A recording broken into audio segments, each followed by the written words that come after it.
जैसे कि मैंने पहले बताया कि अगर आप कोई भी 2 नंबर काम, कोई भी गलत काम करेंगे, जो गूगल ने मना किया आपको करने से, तो गूगल आपके अगेंस्ट एक्शन लेगा।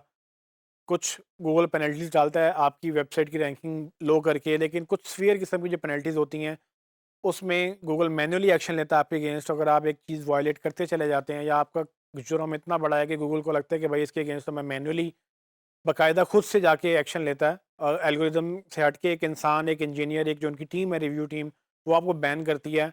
वो एक बड़ी डेंजरस सिचुएशन है। अव्वल तो आपको यहाँ तक आना नहीं चाहिए, लेकिन अगर आप आ चुके हैं तो गूगल आपको एक वे आउट भी देता है कि आप किस तरह से अपनी रिकंसिडर करवा सकते हैं। रिकंसिडरेशन का मतलब ये है कि गूगल उसको बाकायदा मैयर करेगा, जज करेगा, उसको इवैल्यूएट करेगा। जब इवैल्यूएशन में आप पास होंगे तब वो आपको अलाउ करेगा। उस इवैल्यूएशन के प्रोसीजर से गुज़रना, वो प्रोसीजर क्या है वो मैं इस टॉपिक में आपको एक्सप्लेन कर दूंगा।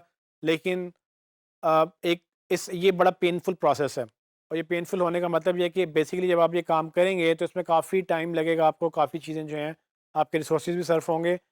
अव्वल तो अगर आप अपनी वेबसाइट कर रहे हैं तो मैं आपको रिकमेंड करूँगा कि आप ऐसा काम दोबारा ना करें और एक नई वेबसाइट चला लें तो ज़्यादा बेहतर है।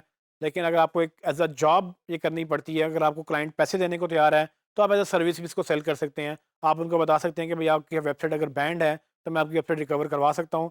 आप इसको अगर स्टडी कर लेंगे प्रॉपरली तो ये आप एज अ सर्विस सेल कर सकते हैं, क्योंकि ये बहुत कम लोग हैं जो इस सर्विस को बेचते हैं।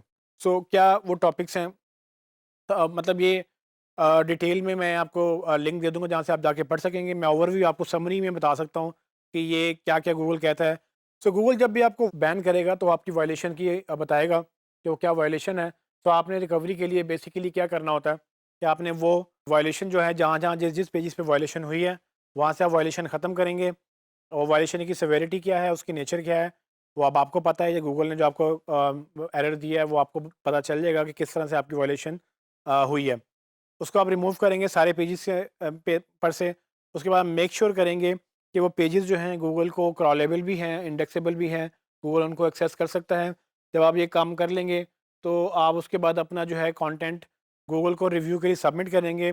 सबमिट करने की गूगल कहता है कि 3 मेन शर्तें हैं कि आप पहले उसको एक्सप्लेन करेंगे गूगल को कि आपकी क्या गलती हुई थी, इश्यू क्या आया था जिसकी वजह से आपकी वेबसाइट जो है वो वायलेट हुई है। उसके बाद वो कहेगा कि आपने उसको ठीक करने के लिए क्या-क्या स्टेप्स लिए हैं और उसके अगेंस्ट आपने जो है वो उसके आउटकम्स क्या निकले हैं आपकी एफर्ट्स के। गूगल ये प्रॉपर रिपोर्ट का फॉर्मेट बताता है। इसमें आपको एक चीज़ समझनी होगी कि गूगल ने टोटली प्रोसेस एक अपने कंट्रोल में रखा है कि अगर वो चाहेगा तो आपको अलाउ करेगा। सो इसमें कोई गारंटी नहीं है, ना आप किसी को गारंटी दे सकते हैं, ना गूगल आपको गारंटी देता है कि क्या ये वेबसाइट रिकवर होगी कि नहीं होगी। So depending on the severity of the problem कि आपने किस तरह की, किस नौयत की वायलेशन की है, उसके ऊपर डिपेंड करेगा कि क्या गूगल आपको कितनी देर में उसको रिकवर करेगा। तो इसमें महीने भी लग सकते हैं, इसमें दिन भी लग सकते हैं, इसमें हो सकता है कि 1 हफ्ते के अंदर ही आप रिकवर कर जाएँ, अपनी वो वेबसाइट मतलब वो रिज़्यूम करवा लें। लेकिन इसका जो डैमेज हो चुका होगा ट्रस्ट लेवल पे, जो जो फैक्ट वो जो डैमेज है अगेन डिपेंड करता है कि किस तरह की वायलेशन है। लेकिन अगर आपने डेलिबरेटली यानी कि जानबूझ के आपने कुछ ऐसे काम किए थे जो गूगल को मैनिपुलेट करने के लिए, तो आपका ट्रस्ट ज़रूर डिस्टर्ब हुआ होगा गूगल से और इसका मतलब ये है कि गूगल आपको उसी तरह से जज भी कर रहा होगा। तो एक आम वेबसाइट जो कभी पेनल्टी नहीं हुई उसकी एक ट्रस्ट लेवल डिफरेंट होता है और एक ऐसी वेबसाइट जो जिस पे जुर्म साबित हो चुका है एक दफ़ा और आपने उसको रिकवर किया, उसका ट्रस्ट लेवल डिफरेंट होगा। इसीलिए जो हमारी एसईओ कम्युनिटी में आपको अगर कोई एक्सपर्ट मिलेंगे तो वो आपको यही रिकमेंड करेंगे कि अव्वल तो ये काम करें ही ना जिससे आपको बैन किया जाए। अगर आप बैन हो चुके हैं तो वो बैन को रिकवर करना इतना मुश्किल है कि उससे बेहतर आप उससे 2-4 नई वेबसाइट्स बना लें और उनकी एसईओ शुरू कर दें, क्योंकि वो कम टाइम में ज़्यादा ऊपर आपको रिजल्ट दे देंगी और रिकवरी बेसिकली आपको मुश्किल हो जाएगी।